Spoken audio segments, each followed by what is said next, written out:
What is a classic? What is a classic? Comprises a classic. Is that a good one, Todd? Comprise? Yeah, love. You know, Todd's gonna come with some vernacular. Stop. Look, I'm on summer break. I'm Oh, getting loose. Okay. Trying to go live. Trying to go live on Instagram, but not working again. This is a fucking Gen Z problem. I don't know what's going on, but It says go live. Go live. Well, it's not lit up, right? It won't connect streaming software to go live. Right, it's connected.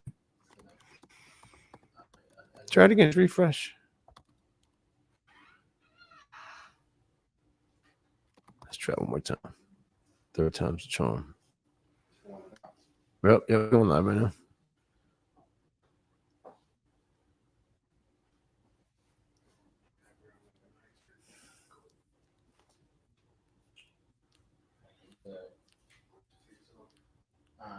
it ain't whatever.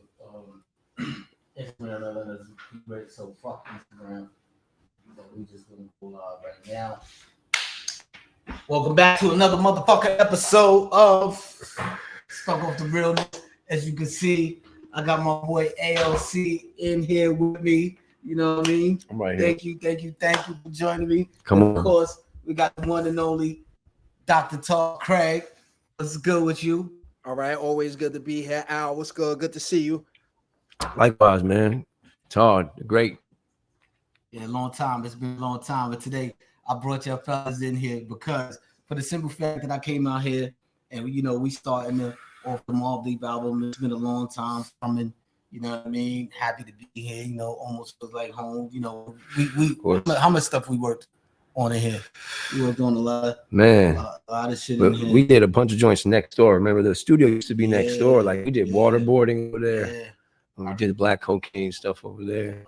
Yeah. And just but even the old days in New York, like I used to have the spot.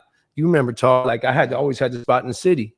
Yep. So it was like, even though, the mansion was in Freeport, but then it was like, everybody come to the city to do shit. It was like, let's go meet up at Al. So it was always kind of like, the hangout or the meetup spot in the city. And that's how a lot of, I got so many footage of so many records that we did. You used to just pop up on me, like leaving a meeting, like, yo, you at the crib? Wow. And we used to just make magic, like in my living room. You remember that shit? Yeah, that was crazy going to Al crib. Mm-hmm. Al used to have all the bud. You know what I'm saying? And the crazy fucking beats. All the bud that you don't smoke. All the what is he talking about? All the weed you didn't smoke. Nah. I'm a closet smoker. I'm a closet smoker. You know what I'm saying? You don't be seeing me smoke. Because every time I smoke, I just have to dip off and disappear. You know what I'm saying? But you know what I mean? Like, word. So it's a lot of history in here. You know what I mean? And we here. Working on, you already know, the infamous album, you know what I'm saying? That's going to be crazy. So when I was thinking about that, I was kind of being presumptuous, saying like, yo, we about to make a classic, but that's pretty presumptuous. You know what I'm saying? To be like, oh, we about to make a classic. That's how I feel. So in light of that, I'm like, what's a fucking classic? Right. What determines it? Is there a classic class? Is there a definite? Is there like board? I guess it all depends. I think everybody has their own classics. I don't know if it could be. I think rap's been around long enough at this point that there's different generations that have grown up. Before even saying that, like what you were talking about the having that attitude, that mindset, right. I think is the way you should always approach music. Like, I'm about to make something incredible. Right. A classic or any word that is similar. Like, you want to do something great that's bigger than you. Absolutely. You know what I'm saying? So every time you set out, every time I sit down to make a beat, I try to psych myself out. Right. Like I was like, yo, I'm about to make some shit nobody ever. Like I try to really coach myself. You know what I'm saying? So the end result, it sometimes it falls short or greater, but you always have that attitude. But we were talking about it like, when does it become a classic? You know what I'm saying? Like Todd, like what What's the years on that? When does something become classic? I think something could become classic almost instantaneous because it's something you never heard before. But I think definitely one of the elements of a classic is it has to age well. So it might be dope when it came out, but then 5 years later, 10 years later, it still got to have that feeling and that energy around it. So I think it does both. Like when we think of certain albums that came out that we had like when the Chronic came out, we had never heard anything that sounded like the Chronic, right? So part of it is instant classic just with what Dre did in that moment. But then 5 years later, it was still dope. 10 years later, 15 years later. And especially for hip hop is where as we coming up on a lot of these albums and the anniversaries, the culture is 50 years old. Now you're hearing albums, yo, it's a 10-year anniversary, 20-year anniversary, 35-year anniversary. Now, when you start to listen back to that music, if it aged well, that's how you really know what I was listening to back then and calling it a classic then. It still holds that same category now. So hold on, you think something could be a classic instantly? That's what I was gonna ask. I was what that part. Yes, I think it can be. You don't think it's the hindsight now of seeing it? Like you talking about the Dre Chronic. Now we know it was a classic, but I feel like what kind of determines a classic is time. For it to stand the test of time. I think that's what really, because there's a lot of records that I grew up listening to that like really were very important to me growing up. Like when I was in certain phases of music, and some of it, when I listen back, aged like fine wine, and some of it didn't age well. I realize it now. So I feel like I wouldn't take anything away from it, but I feel like time is kind of the real thing that decides a classic. You know what I mean? But you know, if something that you consider the classic back in the days as you was growing up and shit like that, if you said to yourself back then, like, yo, you know, I thought this shit was a classic, but you're saying that it don't age well, like, you know what I'm saying? That's like hard to describe. Something that doesn't age well. Like, I don't want to like point out no albums that didn't age well. For sure. But I know some albums that probably had a lot of hype to them that didn't live up to the hype. Over time. You know what I'm saying? Over time. It's like, but I think like the Chronic, like an album like the Chronic, to be honest with you, I don't think, I was so young, I don't even know what the word classic meant back then, like, you know what I'm saying, because, you know, we was young and all that, but the Chronic album, it definitely did age well, you know what I'm saying, and I think the sign of a classic is something that you could still play in a party today. Yeah. You know what I'm saying? It's definitely something that you could play in a party because, like, there's just some records that if you play that in a party, they might fire you on the spot. You know what I'm saying? You might really literally get fired on the fucking spot. But I think that there are bodies of work that maybe to you or I don't know, to the general public personally, that could be an instant classic. What's the requirements for a classic? Just bare minimum here. Right. What are we talking about? So to me, yeah. What do you think? One of the things I would say is that the beats have to be super on point. They got to be on point, and it's got to be something. It's got to be part familiar, and then it's got to be part something that you haven't heard before, so you feel like it's something new and innovative that hasn't been around, right? I think that's the first element. I think then lyrically, it's got to make sense for that moment, but then it's also got to have layers to it. I feel like a lot of the classics that we love, when you listen to the lyrics, you would pick up on certain things like a month later, 6 months later, a year later. That was just the sign of dope lyricism on that album. And then also the thing that I think makes it personal, Al, is just it's the timing, right? Like if this is an album that you wake up to, you go to school to, you dealing with, a loss in your family to it, like sometimes part of your life. Right, it's part of your life, and it becomes a soundtrack to how you got from point A to point B in your life.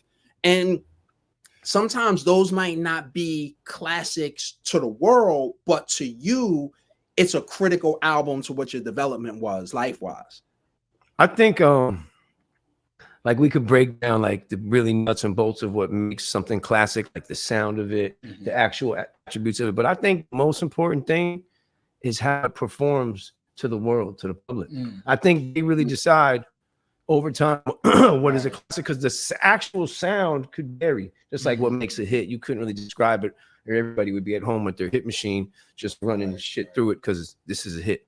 So I feel like what actually makes it could vary, but when you see the effect it has on the world, like most classics, they affected the world. It's like a time capsule. Like you could go back to that year and play that album, and it's like it brings you back to that time. I feel like those are them real like solid classics. You know what I mean? That is true.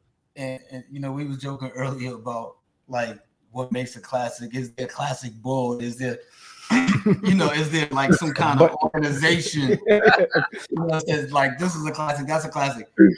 Actually, there is. Questlove. It's called Questlove would be the. I would nominate him. He knows his shit. Questlove shit.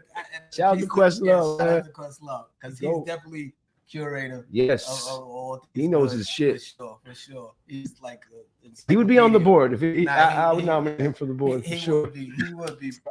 I definitely would say public is that board. Yeah, like you were saying, right. The public is that fucking board. Over time, you see it. Yeah. And if you get left out of there and you're not in the classic room, then you're just not in it. It's nothing to cry about. Because there also could be albums that wasn't promoted well that could have been a classic. Let's say this, because we're from a certain era and we can name our classics all day. Right. What would you guys say is like a modern classic? If you had to pick one, just out of a hat, I'm sure there are many, but like what? I would say Get Rich or Die Trying. Right? That's not even modern. It's not modern. That was only 20 years. That's not modern. Damn, see, I'm revealing my age. Let's go 5. Let's go within the last 10 years. Within the last 10 years. Yeah. Shit, y'all gotta ring off some names for me because I'm like off the top.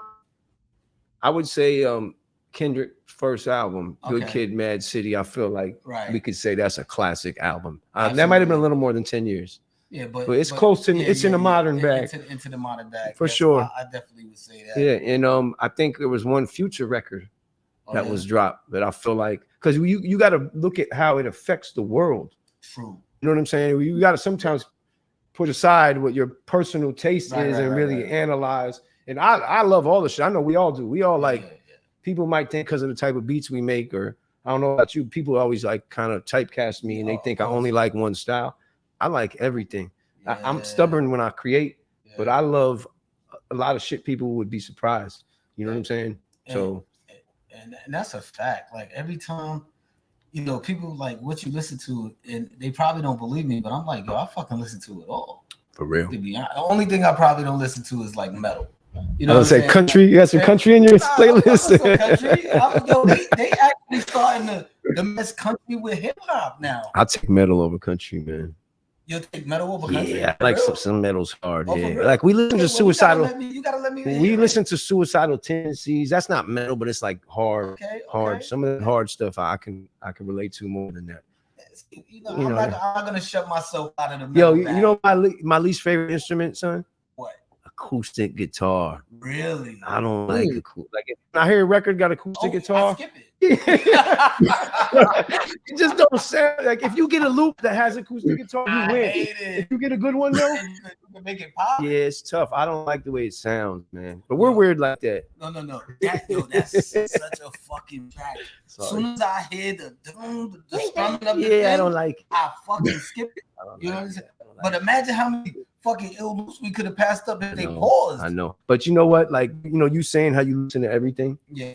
I think that even is a testament to like when we sample records, like Yeah. we really go through every genre. Yeah. So I feel like producers kind of have a little bit of an edge because we're like really we're like searching for sounds, and we're like, and there's no limit. It used to be in the beginning like 72, 73 in certain years that was like we were really rigid on, and then it switched, and now it's like I'll sample from any era, any genre, and I feel like just listening to all these different dropping needles and all these different styles gives us a little bit of a edge. And that's what I was going to ask you too, because like we don't go for certain years no more. So, like, would you even sample from something that came out last year? Damn, at this point, right? Who cares?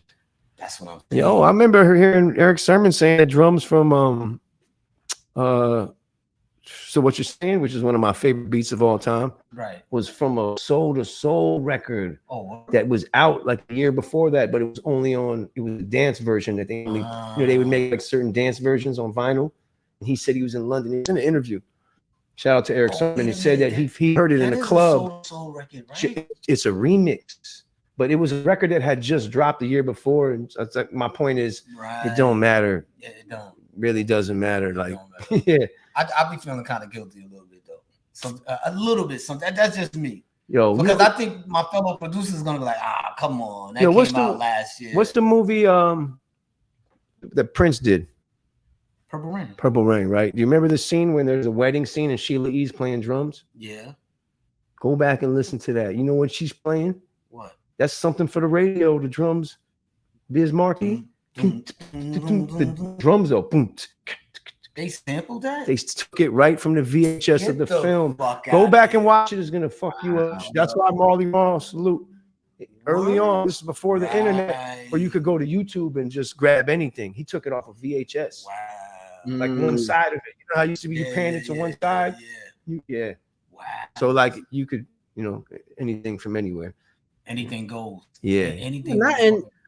And even now in hip hop, people are sampling older hip hop records. So it is you might as well, because the music is there. I think it just depends on how you flipping it. We're eating ourselves alive.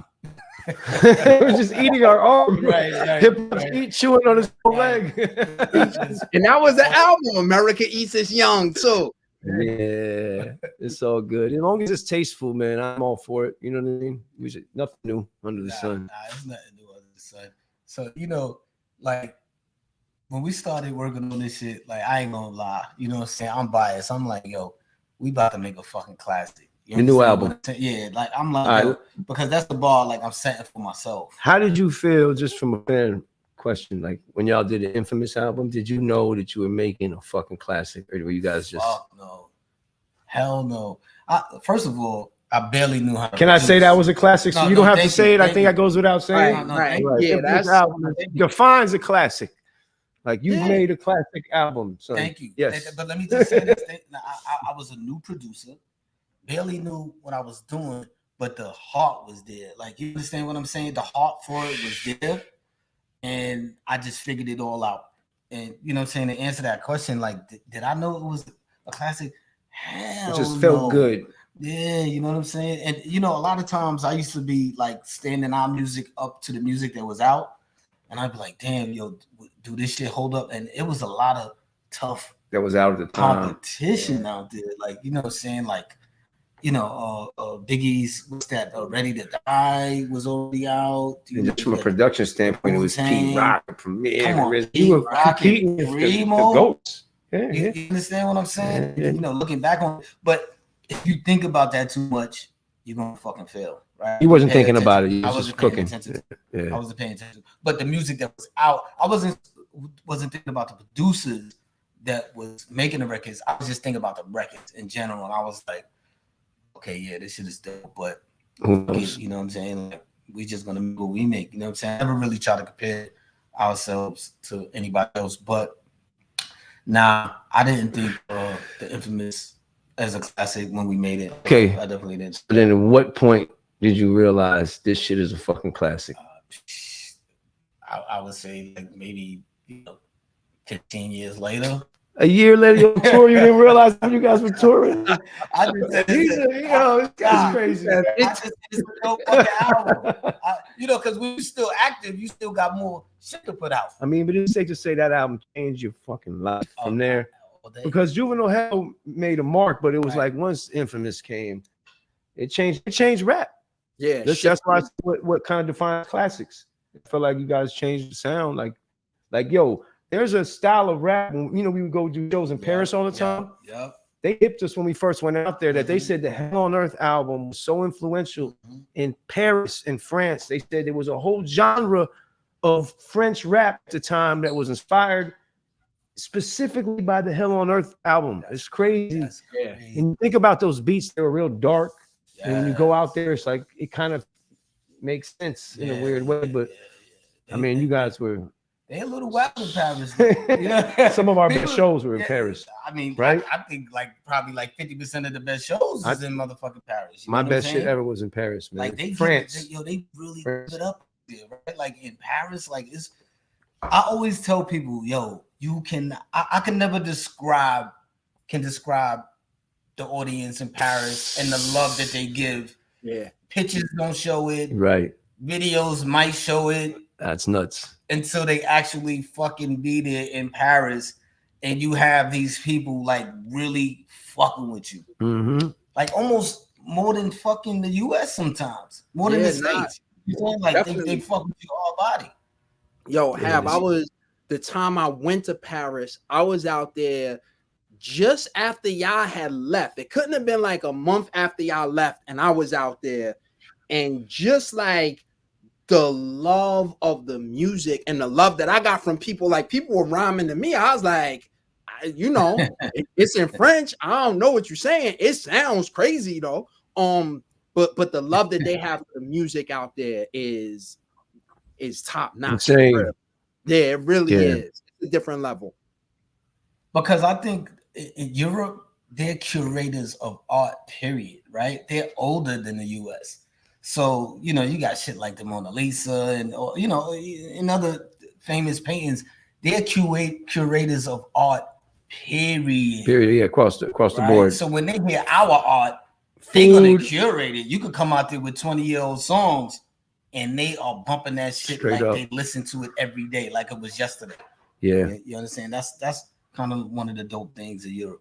Yeah, traveling. Always blessed to like we were able to travel all the world with this shit. You know what I mean? And we I know me and you together have traveled endless countries for the rap music, places that we would have never booked a flight if it was like we're just gonna go here. And now I'm thankful because you know we got to see a lot of shit just from you know touring and just. What's one of the places that you went to that you like? God damn, I can't even believe I'm here. Like, I think probably. Dubai or something like that. It was just like random. I wouldn't have never gone over there and places like that far. When we did Australia, we did New Zealand. Remember we did New Zealand? We were like close to the equator. Like we were as close as you could get to the equator. I mean, excuse me, to the South Pole, not the equator. Pardon me. Pole. Yes, we were like way down. It was crazy. But yeah, I mean, that's always been a bonus for me. Like off of this music that we were able to travel, you know. Do you remember when we got to New Zealand and what they did when we got off the plane? Like, remember that? Oh, with me?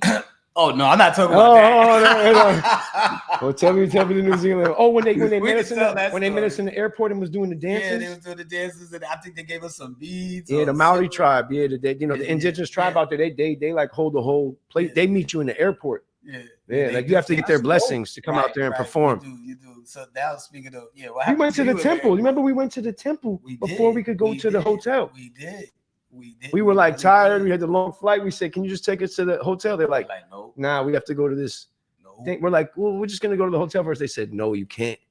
Like we had to go check in. Yeah, we had to check. You gotta check in. But it was dope. It was a cool experience. Like we went over there and got to meet. We met like a chief. It was dope. Remember that? Nah, that shit is dope. And before I went to New Zealand, I never knew nothing about New Zealand. I didn't even know that, you know what I'm saying, that it was even like that. Yeah. You know what I'm saying? It's always a trip to see that our music goes that far, especially the internet now kind of leveled the playing field, but it's still like now when you press upload on something and then 2 seconds later, somebody in Ghent, Belgium's listening to your music. Right. You know, like I remember the first tour we did when we had a mixtape out at the time when the internet was just starting to buzz. We were in Sweden, in some place where it barely gets dark. Yeah. And kids came in the crowd. We were in the crowd after the show, and they were saying piece rhymes of a song we had just put out a week earlier. It was blowing our minds. And they still knew the lyrics for the song a week because it was just the early days of the internet. Finland. Was it Finland? It was Finland. That was Sweden. I think it was Sweden because it was a place. Sure. I think it was footage of it. And kids were saying the rhymes, and we were like, how do you know these songs? Because we just put them out a couple of days ago. Right. It was like the early days of the internet. Yeah. Oh, Yeah. okay. We were just tripping out how things are so instant now. But now in New Zealand, the indigenous people, they was in tune with the music. So it wasn't just that they was coming to meet y'all at the airport, but they knew the music. Sure, they were tapped in with the promoter and all that. Like it was like it was cool. It was like respect. You had, you know, we would have did it regardless, to be honest. But they made it like you don't have a choice, and I respected it anyways because that was pretty cool. Yeah, they were cool as hell. Yeah, it was a great experience. I want to go back. You been there lately? I haven't been for a while. I haven't been there in like I would say at least 8-10 years, something like that. I mean, if the flights was so long, you know what I'm saying? There is that. I would be over there like fucking yesterday. You know what I'm saying? New Zealand is dope. Australia is dope. You know what I'm saying? I think those are places that if I didn't do music, I don't even know if I would be there. You know what I'm saying? Going on vacation and shit like that. So, you know what I'm saying? That's why I always think music. You know what I mean? Yep. But I remember Todd back in the days, you used to buy a lot of albums on cassette. Yeah, that was really. So I was the album guy. He was the album dude. Cassette though, cassette. You had the rack with all the cassettes. Yep, I had the cassette. What I would do son. is on Sundays we would go to Sunday school. I get my allowance. We go to Sunday school. After Sunday school, I would run to a record spot in QP's. It was the flea market. So now, I'm almost positive where QP's is where they do flea market flip. So I used to go in a record store and I used to get, you know, 1, maybe 2 albums a week and just be locked in. And I come listen to the album. I'll be in the crib. I listen to the album. Hav would be in the crib. He listened to the album. If the album was really dope, Hav would take the tape and then be with like trash and then come back. I'm like, yo, where's my such and such tape? Like, yo, I left it in Marley's crib. So Al, me being young, being like, yo, tell Marley I need my tape back, yo. That's legendary. That is legendary. Not fully understanding what it was, but yeah, like it was that was a thing where it was like I was definitely buying 1 to 2 albums a week, and then on top of that, I would just trade tapes with people, so we'd be dubbing albums. So I was probably taking in anywhere from like 5 to 10 albums a week, depending on what came out.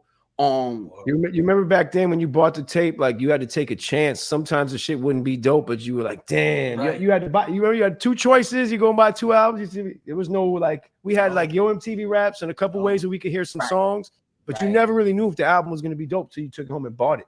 You had to risk it, like you know what I'm saying.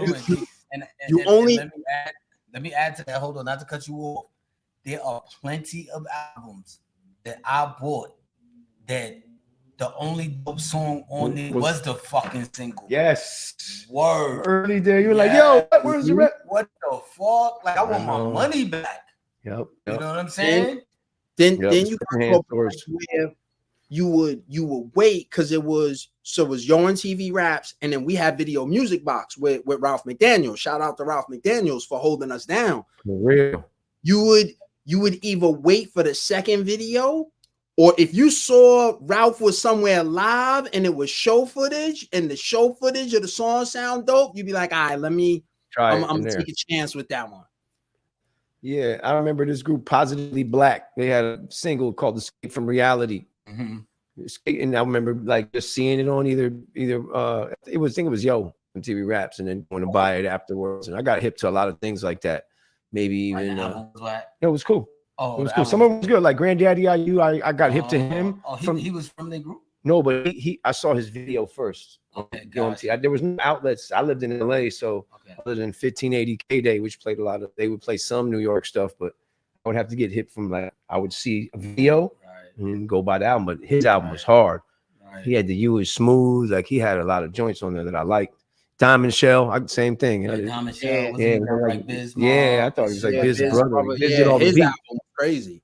But those were the things you should just cop the cassette and take a shot. Definitely used to have to take a chance, right? And that's kind of like the beauty of today. You don't really got to take too much of a chance because you can like preview the motherfucking songs. Yeah, you know what it is already. And shit like that. But yo, back in the days, why was people like making their singles like the best songs and like the rest of the songs they didn't give a fuck about? I feel like that was happening. I don't know if they were doing it on purpose. Maybe that's all they had, you know. They had to make an album. They had a single that was hot. You had the pressure. Back then, you really had the pressure to sell an album. So a single was really like a drive. It was like a car you drove all the way to the top, and you get out of your single, and now you're at the top. It doesn't matter if you made money off it. It was really like a big advertisement to sell an album. True. And it's like now a single, you got, you know what I'm saying? You run it up, you put one song out and just run up the numbers. Right. It doesn't even have to sell an album, technically, nowadays. But I think it was different back then. Maybe that's why. I don't know. But yeah. And going back to it, go ahead. I was just gonna say, some of what I think they was doing was they like some of those older albums, they were charting new territory. They might not have even known that the music that they were making weren't holding up to the single in the same way. They might have thought in that moment, yo, I got a body of work and it's dope. And it just after that single, the single rang off in a certain sort of way where the rest of the songs just didn't have that same, they didn't hit the same way. Okay, so let me just go back to the prior questions that we was asking. What makes a classic? I think what makes a classic, even in real time, without it being a classic publicly, is an album that you can listen straight through. Yep. Definitely. I can't think of any classic with skips. No, right? No, I couldn't. I think that's an obvious. If you got to skip, that's not a classic. And that's like 3.5 mics. Right? Yeah, that ain't. Nah, you can still get 4 mics. You can still get 4 mics with a skip, right? I mean, the albums that were classic to me, I can remember vividly because I had them on cassette, and back then I had the Walkman with auto reverse, and I knew if I was on one side listening to one song, whatever song it was, I knew when I pressed auto reverse what song would play on the other side. Right. How well I knew the album. Remember when you knew shit like that? Like, I can auto reverse. This can play song number 3 for the side right now. Like, you memorize that shit. You know what I mean? Those are the classics. And when you hear that certain song on the radio that you like, and when it goes off, you waiting to hear the next song that came on the album. Sure. It's not fitting the motherfucking format. But that's true. Like I'm gonna say this. And even though, you know what I'm saying, I never intend to make classic albums, but every time I made an album, I always wanted to make every song dope. You know what I'm saying? Every song dope. Like, you know, I just no matter what. Yeah, you know what every I'm song. Not even like, yo, this is a throwaway song. Let's just hurry up and just get it done. You know what I mean? Always wanted to make every song dope. Like, so, you know, like on Hell on Earth, you know what I'm saying, for instance, like when I was making that, I kind of made, you know what I'm saying, every song kind of dark, but a lot of people be coming up to me and saying that they like Hell on Earth better than the Alchemist album, and that always kind of confuses me a little bit, you know what I'm saying, because I'm going to be honest, you know what I'm saying, I do have my favorites out of some of the albums that I made. I mean, do you got a favorite project that you made out of all of them, but or you just like, nah, fuck that, I like all my shit? Yeah, do you have a favorite? Nah, I absolutely do. You do? Yeah, I got a fucking favorite. What is it? The Infamous. I mean, no, I would hope so. It's not a bad favorite, but like I should like all of them. But the reason why I always say that is because if it wasn't for the Infamous, I probably wouldn't even be sitting here. You understand set everything in motion. It set shit in motion. You know what I'm saying? So, you know, I feel like a lot of projects from back in the days, I think people was consciously just making fillers. Because I think studio time was just so fucking expensive that it was just rushing through the album. You know maybe. Time was really fucking expensive back then. Like, hurry up, we gotta finish this project. Yeah, do a deadline. And you hear stories about artists who say like they put their little bit of money together, they wrote the rhymes before they got there, like they knew it was a time crunch when they were in there. So that could be part of it. Whereas, you know, nowadays, like, look, y'all are talking from where Al's at in his studio. So y'all could just sit back and relax and really put yourselves in a particular frame of mind without having to worry about budget for studio time in that way. Yeah. But look, even think about this too. Like, so Infamous album was made after Juvenile Hell. And I feel like I don't know how that formula was, but I know from hearing from you and from Rifkin and different people that you guys are really allowed to do whatever the hell you wanted to, right? On Infamous. Look at Wu-Tang, right? Let's all say, I think it's safe to say the first album was a classic. Absolutely. Yeah. Look at how they doubled back from like a bad situation in the music industry. RZA had his shit and then doubled back. There might be something there about when you're able to make something in your own devices, not with any outside input. That's a good formula to make your best body of work you can make. If it becomes a classic, the world decides. But there might be like a little pattern there. If we go through records that we all may say, yo, this is a classic. You know what I mean? And it might be it might be the artist's experience with having the labels tell them what they needed to do versus, yo, this is the vision I see for myself. And then we've heard all of those stories. RZA, Jizza, they all had those stories. So Dre with the Chronic, same thing. Right. He felt like that? No, it was a double back after all the bullshit. You know what I'm saying? You know what I'm saying? You know what I mean? Like just so there's might be something to be said with that. You know? True indeed. And you know, going back to the Chronic, you could tell it sounded like he had freedom, like he was free, right? Just to do whatever he wanted to do. Yep. And you know, even though it feel like it's more freedom with the artists today, I kind of feel like that these artists are a little bit more like constrained. Like, you know what I'm saying? Like, I think the labels is kind of telling them what to do, right? Like they chasing hits and singles, and they're not really, you know, or they're not confident. Because think about it, there's a lot of artists that you probably worked with, and I heard you say, yo, these motherfuckers could rap. Yeah. But when we listen to them on the radio, they have to fit that format. Yeah. I think a lot of artists are even better than what we think they are. For sure. You know I think even more than that, like I guess maybe what you're saying as well, like maybe the art of like making an album the way we were raised in records we listen to is a little not lost. Outdated. Not lost, but I think it's even the way music is consumed now and how, like, you know, it's kind of a tall order to expect that someone's going to listen to your album from beginning to end with no skips in the order that you made it. You know what I mean? That's you know, you're lucky. And that's how we make albums. Like when I'm making an album, I'm conscious of the outro. I want to know how it's going to the next song. I care because that's just what I like, you know, but I don't think it matters as much these days. You know what I'm saying? And maybe that says to why a lot of the new guys, they just drop joints. They got a banger, shoot the video, put it out, run it up. But it's a good system because what if they put a record out and it doesn't sell? You know what I mean? You dropping singles and it's working every time. Not to mention when you drop a single with a video, it's like its own little album release. You know what I mean? It's a moment, you're posting it, it's circulating. So like, you know, how many songs that we have on records that we didn't do videos to win or lose? We didn't do a video to win or lose. To this day, I'm still like, why we did Real Gangsters instead. We did Real Gangsters, and that was a good one too. I'm not gonna be mad at that record. No, great record. But that is a prime example. There's a lot of those. Of the label probably being like, hey, you know, no need for it because it wasn't like a priority. The Realist was just what if we had done a video? Really? Like we just never thought about this shit. But I'm saying is like, I think it would have been 100 times better. I mean, it just would have been dope, but we would have watered that plan. And nowadays, that's why I think these guys are dropping joints.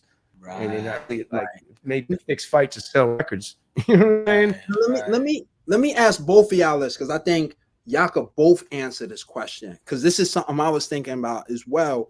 I think part of what's happening now is there's not the same type of artist development when it comes to creating these bodies of work. Sure. I know y'all had A&Rs that were with y'all, kind of helping to navigate y'all. Do you think that that's an important piece that's missing out of what some of the newer artists don't have when they're making their music now? You know what? I think that because the A&R is not, or the label is not really directing some of the artists, I think you probably getting better music, maybe, or you know what I'm saying? Like, you know what I'm saying? Like, because I don't even think artists, because everything is just so like free now. It's like I don't think the artists even need like fucking stylists and shit like that, right? Because everybody got style, they know their own style. Yeah. The label is actually getting you for who you are. You understand what I'm saying? They wanna grab a product that's already put together. You know what I'm saying? I don't even think they're paying for, you know, A&Rs to be overlooking shit and things like that. That's what I think. I think the job of an A&R now is a little different. Yeah, I think than the way that we remember, or how some that I remember, because I think even the way the game is now, like I think I remember A&Rs being ones who had like an ear, who were like the labels trusted to go find talent because there was no indicator otherwise. Right now, you have indicators, you have YouTube views, you have streams, you have kids that are putting their music out and they're going up prior to this, so the label can see that. So why would they have a guy on an A&R who's telling them, trust me, let's work with this guy, he got no views, no nothing, but I believe in his talent, versus an artist who got numbers already?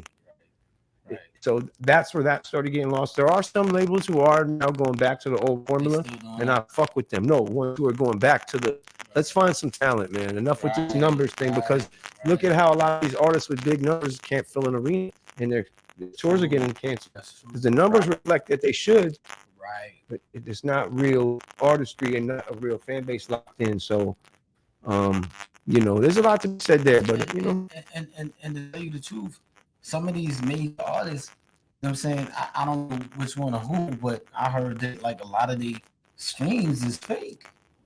You know, there's always going to be some of that. You know what I'm saying? Like a little bit of it might be a little fake. You know what I'm saying? So that's why maybe they're not able to sell out those shows that they should be selling out. You know what I'm saying? Like, what's the reason for that? Like that people not sell, because when you do a show, this shit is lit.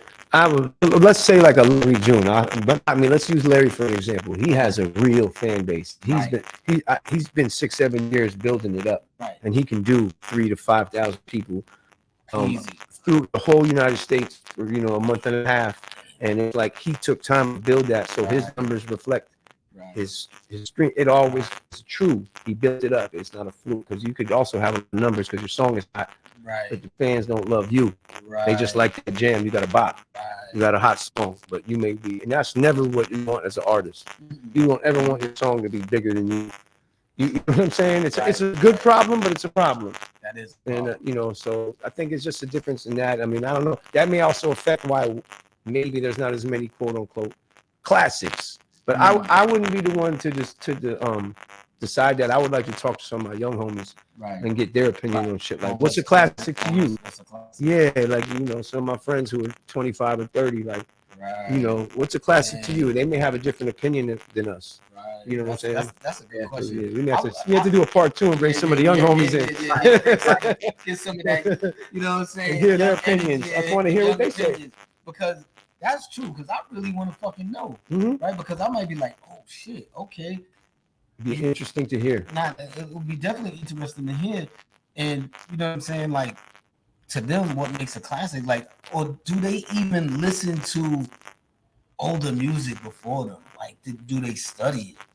Right? Because I'd say most don't. I used to study. I'd say most young guys don't. They don't. Wow. I'd say I know some who do.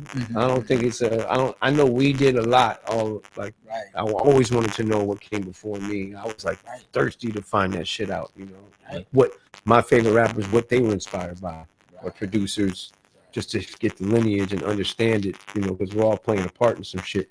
I don't know if that's as popular, but you have to talk to some of the young homies and get their take on it. But there are a certain segment of young folks that I know they do. All they listen to is like old school shit, and those are like the rare ones. Like, they really rare. that listen. Because I know me, I was super intrigued by the older shit that came out, like before me, like just off the cuffs, like James Brown, right? Like listening to him and then being able to figure out, like, oh shit, he's been through a lot, like, you know what I'm saying? And because first you listen to the music, you don't know their story, and then you find out their story. It kind of make you want to go a little bit more crazier when you're working on music, because I believe, like, you know, the people before us that was making music, yo, they really went in. Yes. They put a lot into their fucking work. You know what I'm saying? And you know, I think that's kind of like what's missing today. Like when I see you producing, if I don't even see you producing, if I hear a track that you made, I'm like, that shit make me want to go to the drawing board sometimes, because Likewise. like, you know what I'm saying? Because when I Likewise. listen to it, I hear all the effort that is put into the track. And that's another thing that I think, you know what I'm saying? Like, or sometimes less is more, right? Like, you know what I'm saying? It's like an even balance. Sometimes you can just have less, or you can overproduce something. You know what I mean? And a lot of records that they thought was gonna work didn't work, right? I think there's a such thing as a record that's too good, and it don't translate. I really do think that when they put two fucking great artists together and it's supposed to go crazy, and that shit don't work. It's like you're giving them too much. To make it too good. It's Overkill. It's overkill. It's like System overload. It's like, come on, what y'all doing? Meltdown. Yeah. Like, Yo, let me ask y'all this about this ingredient for the classic. Do we put this in the classic recipe? An album that tells a story from beginning to end. I think a lot of the classics were that, right. but I can think of some that weren't too. But I mean, I think that obviously involves the listener more. It makes you more of a participant, makes you feel more like you really saw. You know, this music is like movies. You know, we make music in the same mind state that you would make a film. It's not as cohesive because we're making records. You know, like a filmmaker makes scenes, they're conscious of all the other scenes. We make I've never made an album from beginning to end, like every scene planned out. I never did that shit. Maybe Nas might have done that, or like Kendrick, or some of the greats who are like to really mastermind. Lupe. There's some guys who probably pulled that shit off, and you know, that's incredible. But I do think if you could tell a story, you bring the people in more. Eminem, you know what I mean? It's like artists who really they tell the story, and you just become a part of it. I think that's big. But then there's like, you know, Slick Rick is a classic record to me. You know what I'm saying? The Great Adventures of Slick Rick. That's just a collection of great fucking records. He was a great writer. You know, and the beats were on point. And so who knows? You know what's so crazy about that album now that you mentioned it? It's like there was nothing like it before it. And I'm like, yo, who the fuck told him to do vocals like that? With the multi-tracks, like back and forth. Like replying to yourself. Yeah, was there an album before that like that? Like anybody did you remember that shit? Nope. And then even like he did different parts. Like he would do the Pocahontas part, then he would do the like he was somewhere else with it.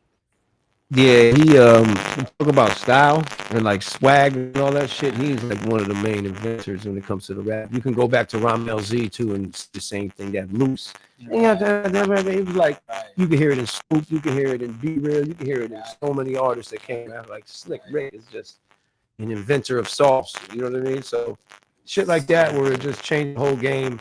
But yeah, if you could tell a story, and also weave it in with great, you know, produced record, and you win. You know what I'm saying? Absolutely. I do think you win. Or we wouldn't be talking about you. You know what I'm saying? Like, if it's not a well produced record, you know what I'm saying? Like, oh man, like so many albums like that, you know what I mean? And listening to those albums, I think that the artists today should kind of listen to some of this shit before. Hey, if you don't, you don't. It's all good. But imagine how much more better you could become if you listen to the shit that came before you and be like, oh shit, because you could build off of something that you probably didn't even think you had in you, right? Like, and you might be doing something that's already been done. You don't even realize it. True. Right. You We know what don't I'm even saying? know. Like, oh shit, they were already, you know, like when I heard Mantronic's old beats and he was rolling the snare. It was like he this was what already he was doing it back then, and Cash Money, you know, like, like oh shit. Yeah. They probably knew, but what if they didn't? You know, like it's always to be conscious of what came, because we all stand on the shoulders of the shit that came before us. Absolutely. Like whether you realize it or not, you know, so just be conscious of the shoulders you stand on. True, You know what I'm true, saying? G. Who's that guy down there? You don't even know him. Oh shit, my bad. You be like, my bad. Yeah, I'm down here. I'm down here. I got you. Don't worry. Keep doing your thing. Keep doing your thing, son. You know what I'm saying? Like, Man, I'll say this though. Let me just say this. I don't think I've produced a classic album yet. I think it's ahead of me still. I have records that I have you're not gonna albums. say that. I don't have an influence. Nah, we not letting you get away with that, Al. Now, I have Not letting them records. get away I with have moments. I'm just saying I still strive to make something that stands the test of time. Like I have records, like you know, my first record, and there were other things over time. Right.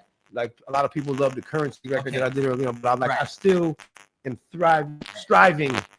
You know what I'm saying? To make that. Yeah, he being humble. He being humble. But let's No, just say this. First infantry.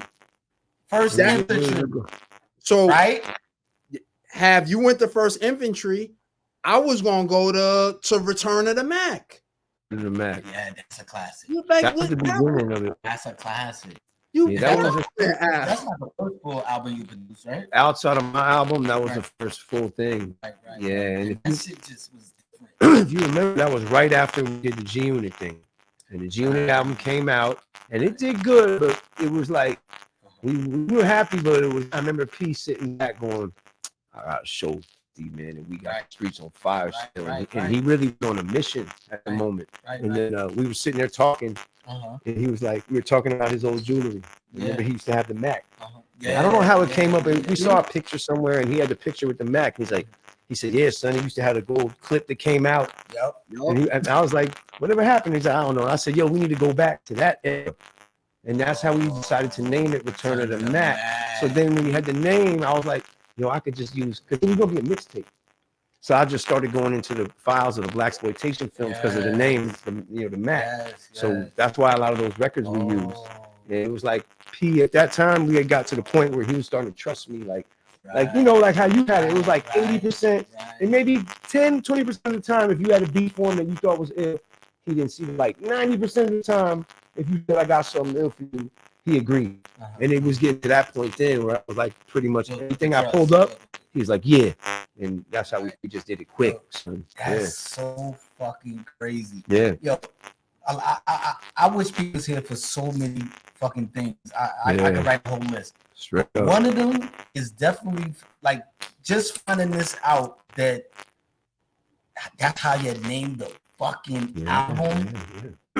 He's idea. You know, he's the idea master. You know, sitting there coming up with shit. Right. Oh fucking man, that dude is insane.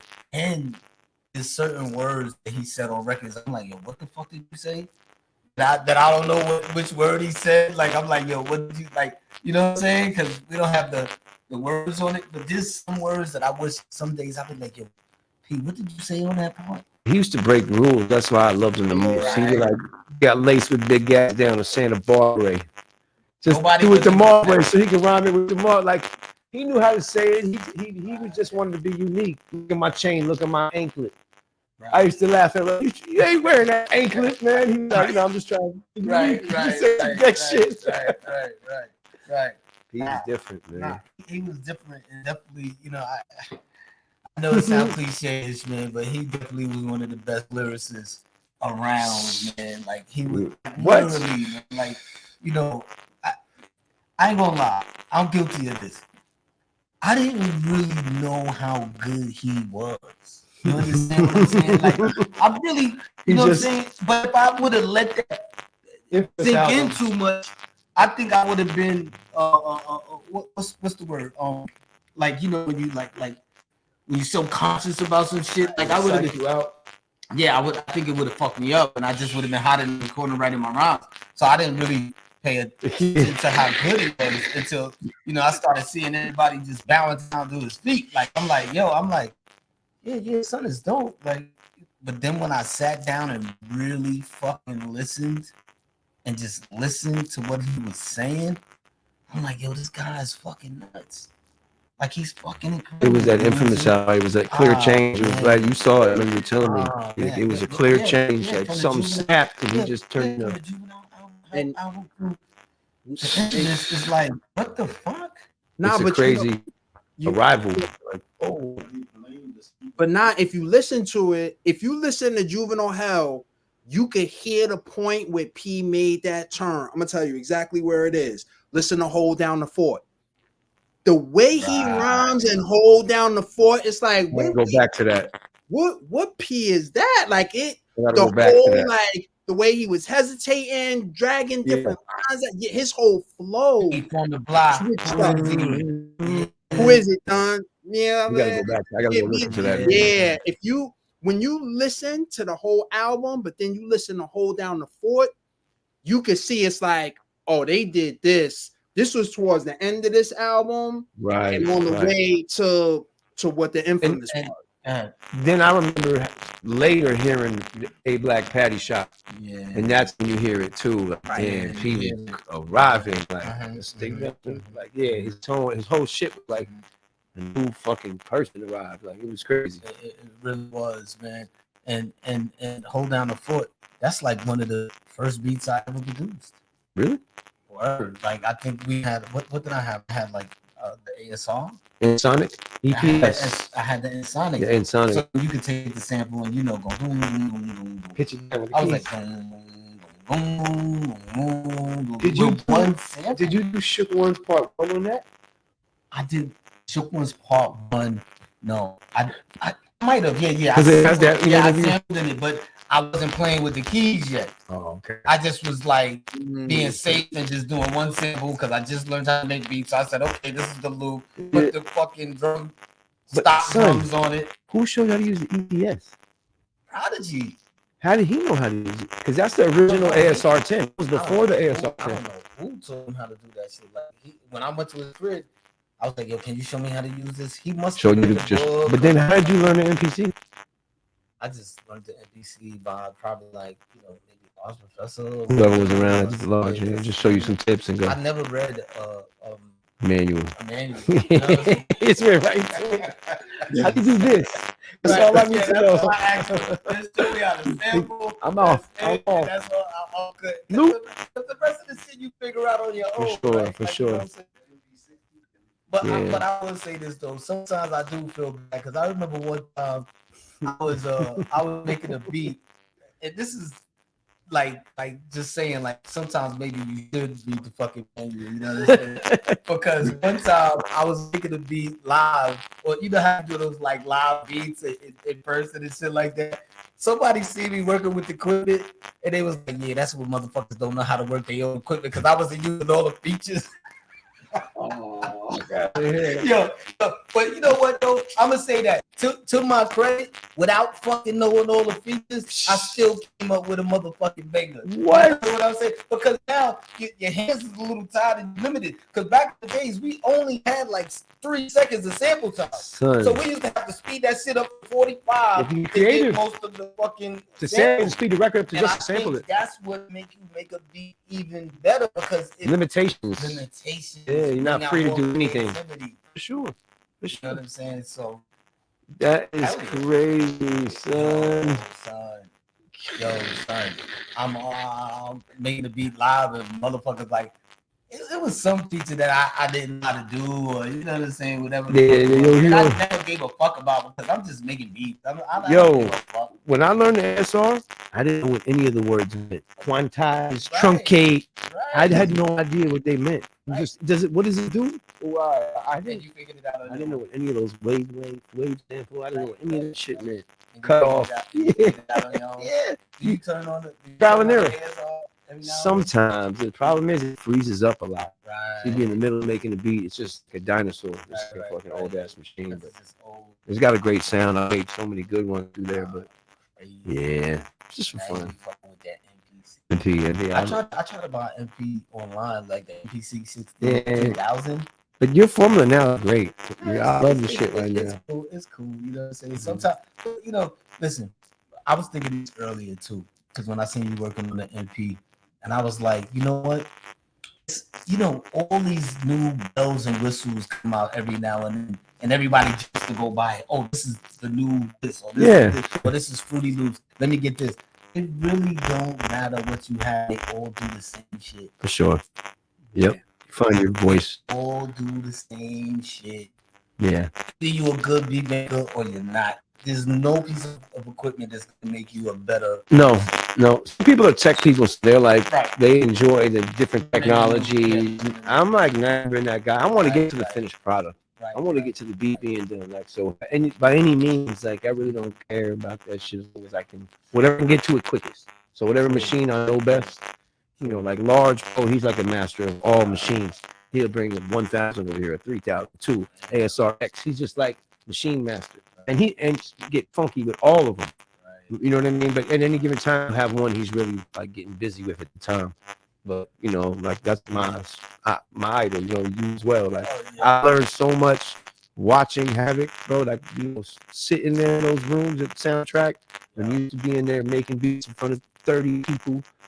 Yo, it was nuts. I can't even imagine doing that. But I really like just drum patterns and bass lines, and like you have it naturally. Like I learned so much, and I don't even think you knew what you were doing. You just were going for the funk. Remember, he used to like go like this underneath the table to hear the bass, because there's certain ways in the room you can lean, and the bass sounds better or heavier, more intense. When you go into the board, bass, you be like this, listening to it. I learned that shit from Havoc. Yeah, but Al, the crazy thing is, Hav was doing pause button tape beats when we was like 12, 13.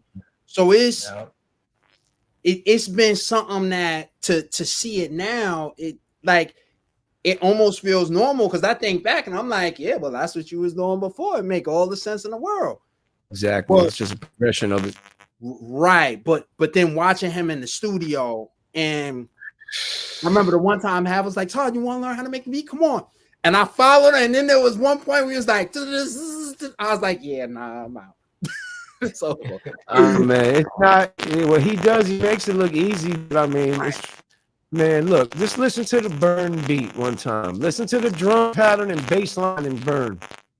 You know what I'm saying? Like, that'll just give you an idea of what I'm talking about. Just the sense of knowing where to drop the notes, how to like make a drum swing.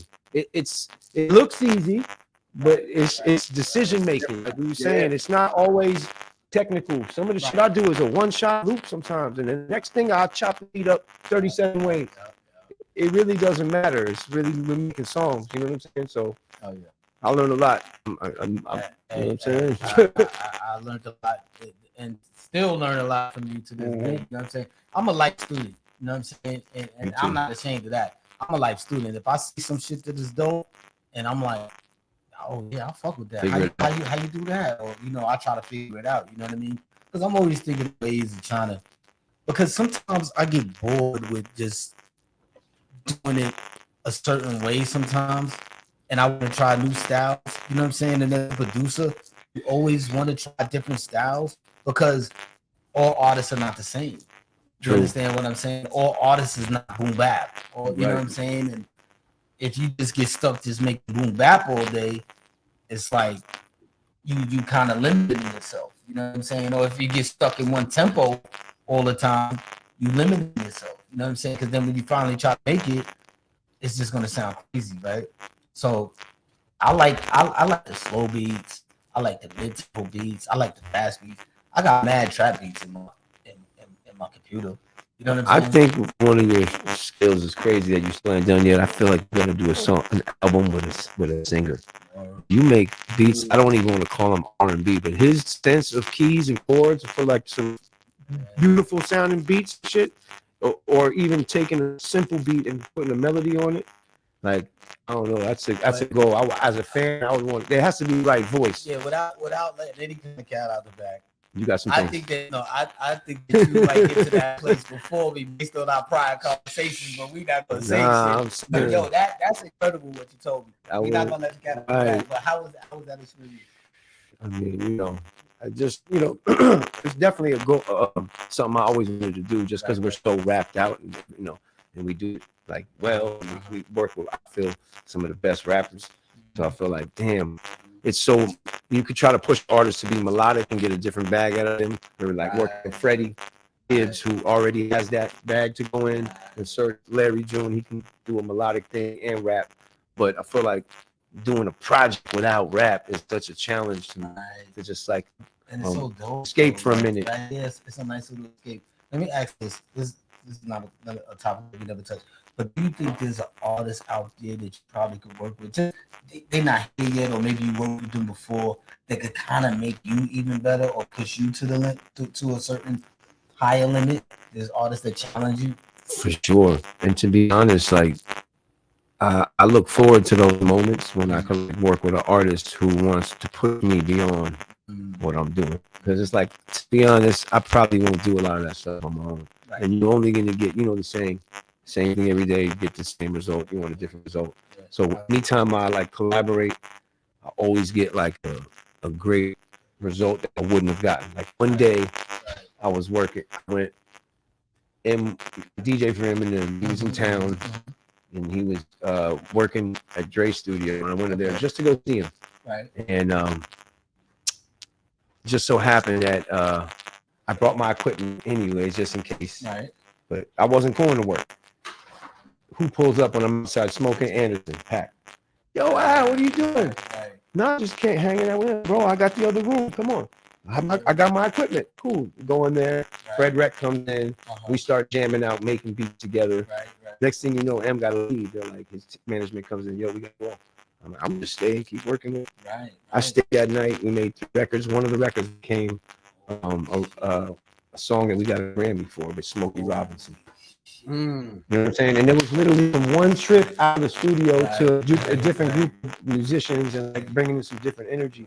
So I was saying, I look forward to opportunities when I can like get out of this zone and make something that could be greater. You know what I mean? But I'm always thinking like that because we know what we can do. Like, look, when you collaborating with Kanye, but even doing just that brings out a different version of you, where it's like, that's just scratching the surface. You know what I mean?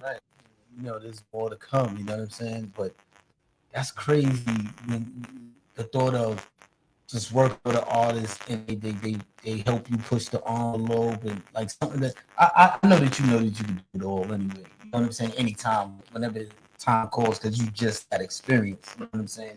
But it's not like working with bad artists. Like, you know what I'm saying? People that know what the fuck they want. It's a blessing. And they fuck with you. You know what I'm saying? And they fuck with you. So that's just like a marriage made in heaven, because it's like, something dope is going to come out of it. Because here you got Anderson .Paak. You got ALC. You can't tell me a motherfucking Grammy not coming out of that. You understand what I'm saying? Even though you're not even hitting for that. Yeah. You know what I'm saying? But it's going to come out of that because it's just so much greatness inside of that. That's like a producer's dream, Tar. You heard? Yeah, nah. Listen, I've been a fly in the wall for certain moments. I mean, not that moment with Al. But just being in the studio around y'all and watching somebody walk in and that just happened when I was just out. I saw Al in February, right? It wasn't a producer, but I'm going to just see Al. I'm in Cali, and I go to the studio, give him a pound. He's like, yo, let me introduce you to my man. Yo, Todd, this is my man, Sean. Yo, what up? I'm Sean. I'm Todd. I give him a pound. Then I'm like, oh, wait, no, that's Big Sean. You're not just like Sean. You like you're an artist. And there was a point where I was so used to that being around when you were recording and making music happen that it almost threw me off for a second. But again, it's that moment where the conversations that come about out of those moments just are so crazy. So just being a fly on the wall, hearing some of those, it's like, yo, if people understood like the level of some of the conversations that were happening, both music and outside of music. So then when y'all are really working together and just trying to collaborate and catch a vibe and just thinking about what music could do, when you got that type of greatness in the building, you absolutely right. There's nothing but greatness that can come out of that. True indeed. And speaking of working with dope artists, how is it like working with Big Sean? It was dope, man. Sean he's like a real like perfectionist. He gives a fuck about his craft a lot. And I always knew that listening to his music because he made a lot of commercially successful, big records. Yeah. You know what I'm saying? But I always, even when I would hear those records, I always would hear something real clever or witty in his flow or his writing. I'm like, this dude is really good. And yeah, it was like we had First Link last year through the Larry June joint. Oh, word. Yeah, he came and got on the record and we just started building. And yeah, it's like, it's when you look at people who are perfectionists, it's cool because it pushes you too. And it assures you that you're not the only maniac. You crazy too? Let's both be crazy. But yeah, Sean is a perfectionist, and yeah, I love working with him. And you know, I never worked with him before. I don't even think I met him before. But just by listening to his music, I can tell he's an artist's favorite artist. Like your favorite artist, favorite artist. You understand what I'm saying? Because when I listen to his lyrics, and me just knowing how hard it is to write lyrics, you know how hard it is to write fucking lyrics. It's like he make it sound easy. He's all the way in it. He's all the way in it for sure. And such a cool dude. Like, you know, regular, not just that rap shit. Just some straight up great person, man. But yeah, he deserves what he got because he's really working for it. Yeah. I believe that. And you know, with that being said, come on, let's go to the class. The door's open. Nice segue. Let's go make a class. Yo, good looking for coming on Likewise, today, man. Come on, stuck off the that. realness. Thanks again. Todd. Thanks, Dr. Todd Craig. We got Gotti in the building. Shout out to Tasia. Tasia's in the building too. You know what I mean? Prodigy's daughter.